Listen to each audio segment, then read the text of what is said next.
What's up? This right here, guys, is episode number 6 of the live event videography crash course, teaching everything I know about live event videography, from the equipment all the way to this video here, which is going to give you my best tips and tricks on how to actually do more business and overall build a consistent income, not just a random, one-off time that you went and shot one club in, fucking 2015 and you've been telling everybody since.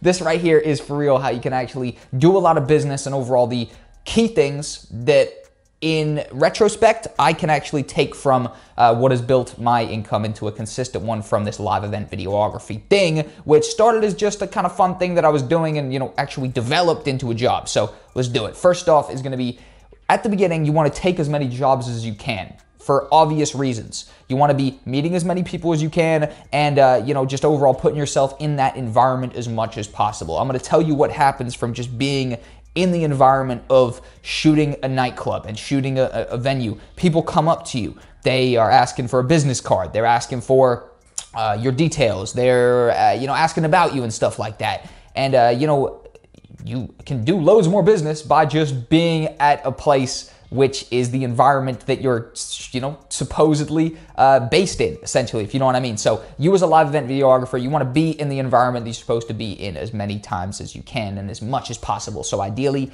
every single weekend, and even throughout the week if you've got an active city that you live in where you could be at nightclubs. So just taking as many gigs as you can, trust me, is gonna create this effect where you're gonna be getting business and overall putting yourself in a situation and kind of getting people asking for your business card, whatever, that you could have never foreseen without just going out there and being in the venue or the nightclub and overall just being on site. So much value in just being there, and the way you get in this environment is taking as many jobs as you possibly can in the beginning. I started this when I was younger, so it was a little bit easier for me to take free jobs or 30-pound jobs or 50-pound jobs, because obviously I was a little bit younger. I didn't necessarily need to get loads of money right away. So ideally, if you can go at it with this kind of mindset where you're looking at it to just kind of build connections at first, if you go at it like that, you will start, having a fun time at it, and overall it will develop into something well paid, but you really have to go into it building those connections first. And it's a pretty small community. So if you meet one promoter who's really dope and he wants to bring you back for stuff,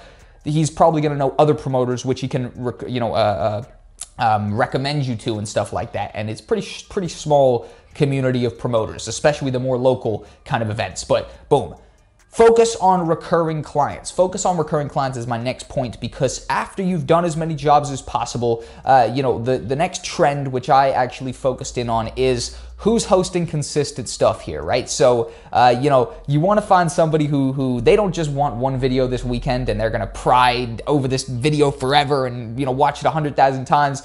You want somebody who wants consistent promotion, because at the end of the day, a video like this is promotion just to showcase their event. It's essentially a product video. The product that a promoter is selling is tickets to his event or her event. So you as the videographer can come in and showcase this event and package it up really nicely in this video. And, that's a very valuable asset for people to pay for. And if you're a promoter who's hosting, let's say, an event every 6 weeks or an event every 2 weeks or something like that, and you see value in having a video every time, and you've built that connection well, then boom, you're going to be getting invited every single time back to shoot it. And, you can get a client and then have that client for years and they'll keep bringing you back, essentially. And that is the power in focusing on recurring clients. For example, I just shot a nightclub this weekend up in Bristol, went up there, got the train up there, and that was a recurring client. I shot that same event 2 months ago, something like that, and they brought me back. And essentially, that's just the power in focusing on somebody who is a recurring client, aka someone who has a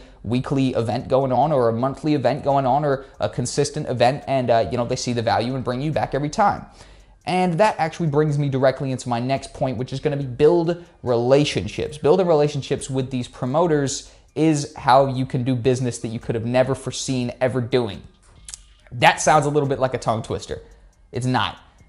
I have, shot so many events essentially that throughout the course of 2017, I tried to just be keeping track with people, right? Keeping tabs on people, saying what's up, overall trying to make it a little bit more personal. Now, most of the events I filmed were for, much older people in their 40s, 30s, stuff like that. So it's a little bit tough as somebody who's, 19, 20 years old. I've just turned 20, so 19 and 18 when I'm shooting most of these events, to establish a real relationship with that promoter. Obviously, they're much older. There's not much we have in common. I'm pretty much just turning up, getting paid, and going home. But I've actually found a few promoters who are closer to my age that I've actually been able to build a consistent relationship with, and it's developed on into a friendship. Now, that right there has kind of set the platform to get work for me that I would have never, could have ever foreseen ever coming to me.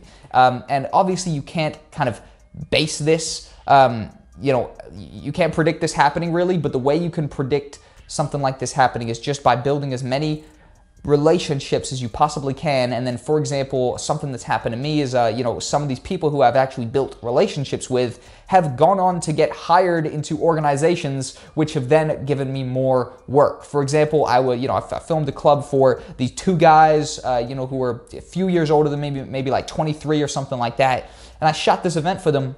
And they messed up. They didn't really do too good on the door. They couldn't pay me right away, and essentially I had to go home without even getting paid, right? So I went all the way up to London to come back without getting paid. Now, eventually they did pay me about, a month and a half later, but we had to stay in contact because they had some of my money, and I was really getting annoyed, and we actually were going back and forth, and I ended up figuring out that they weren't trying to screw me over, and they really did, have a bad time on the door, etc., and they couldn't pay me right away, and eventually they did pay me. Now, this situation, even though it doesn't sound like a very straightforward one, it ended up being okay and actually beneficial for the both of us, because they, eventually paid me, and then the main guy who, I was discussing this stuff with, and overall, I didn't realize at the time, but I was building a relationship with, essentially, he ended up going up and getting hired by a really kind of luxury nightclub called Cirque du Soir. Cirque du Soir is up in London. They do loads of stuff. They book, acts like Future, French Montana, Young Thug, basically any popping commercial hip-hop artist is probably going to come through there at some point, in time, definitely. And they booked me through the strength of this guy's co-sign of me, right? So the club actually was looking for an event videographer. Then I hit him up and I said, hey, ask this dude about me. He works there. He's gonna have some good things to say. And essentially, obviously, he did have some good things to say, because I held him down when he couldn't pay me necessarily for the club video, which I shot for him. And I ended up getting, connected with this big, high, luxury club, and I did about 6 projects for them. And that right there is a situation that I could have never predicted, could have never put my money on, my chips on, nothing like that. You couldn't really bet on it, but just through creating relationships and, building those connections and relationships, eventually it'll come back to help you, I assure you, in some way or another. Now, finally, be proactive. This is an obvious one, but I'll put it there. You have to be proactive, especially in the beginning and even as it develops, to actually be reaching out to people. And the more reaching out you do, the more jobs you do, the easier it's going to be, and the more your name is going to be getting spread around, or organically, and the more clients are just going to be finding you. So 100% make sure to be proactive when you're actually going about wanting to do this. You really got to do so much legwork first to actually get people to even know about you. But thank you guys for watching the video. I've been ItsJackCole. This has been the live event videography crash course. Full playlist is going to be linked down below in the description if you enjoyed it. Dope. Glad you did. I didn't make it for people not to enjoy, so it followed through with my expectations. Thank you guys for watching again. I've been ItsJackCole. Have a nice day and goodbye.